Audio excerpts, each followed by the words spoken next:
Alexis Lapointe était un bien drôle d'animal. Il y avait des springs dans ses runnings. C'était un athlète phénoménal. Allez faire un tour au lac Saint-Jean, puis trouvez-vous un centenaire, il vous le dira tout de go. Bruni-sur-Ain, c'est de la petite bière à petite école et au village, quand on le traitait de cabochon, son père disait, tel un vieux sage, avec tes jambes, tu vas te faire un nom. Il galopait soir et matin en faisant soigner ses grandes cannes. Tout le monde s'installait sur le perron pour assister à ses shows de boucan.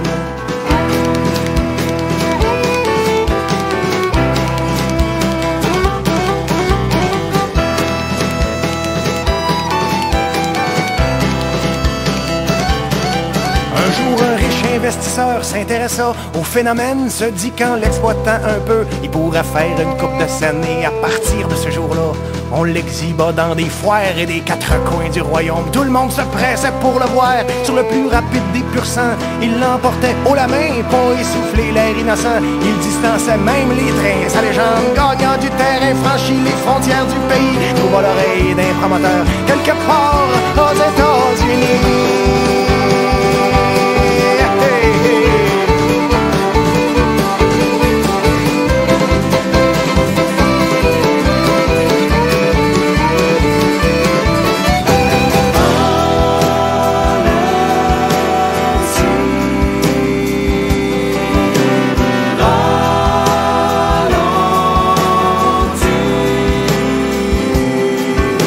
La gloire est un train qui fait la vive allure, la crinière au vent, le pied dans le tapis, c'est sûr, tu vas finir par frapper ton mur.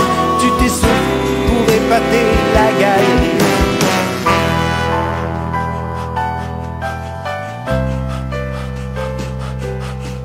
N'acceptant pas d'être second, comme tout bon Américain, le promoteur défia notre homme de venir affronter son poulain. Piqués à vif dans leur orgueil, toutes les bonnes gens du canton cassèrent leur cochon pour payer un billet de train à leur champion. Non seulement du gros cash en jeu, mais notre fierté nationale pour qu'Alexis performe mieux.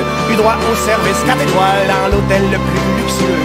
On lui paya la meilleure chambre et en cadeau un 41 pour qu'il se frictionne les jambes. Et si notre athlète possédait du cheval tous les attributs, il y avait la jugeote d'un mulet, le génie c'était pas sa plus grande vertu. La veille de la grande compétition, le trotteur parti sur la rumba, cala son alcool à friction. En compagnie de filles de joie, le lendemain de brosse, son beau carrosse s'était transformé en citrouille, la gueule de bois, les yeux dans le beurre. Il a eu l'air d'une vraie picouille. De retour au royaume du bleuet, la défaite fut dure à avaler. Devant une telle déconfiture, tout le canton laissa tomber.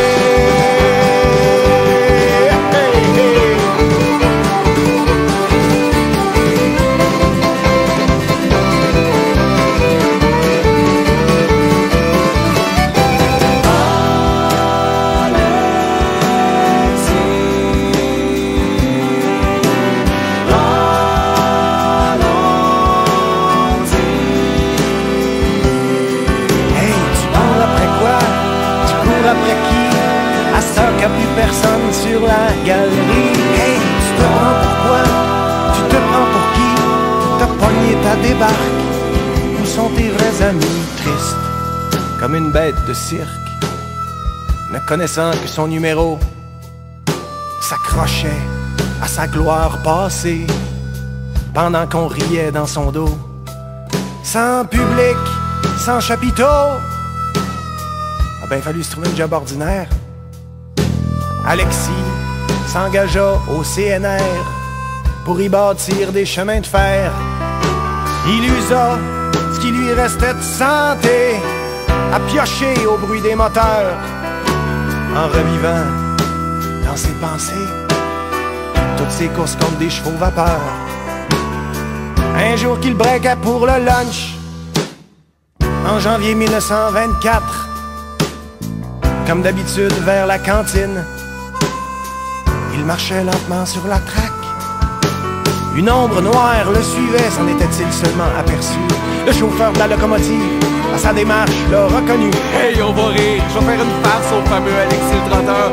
Je lui envoie 2 petits coups de sifflette et je pousse à fond les moteurs. Mais Alexis était rendu sourd, pas entendu venir le train. La machine lui passa sur le corps comme une jambette.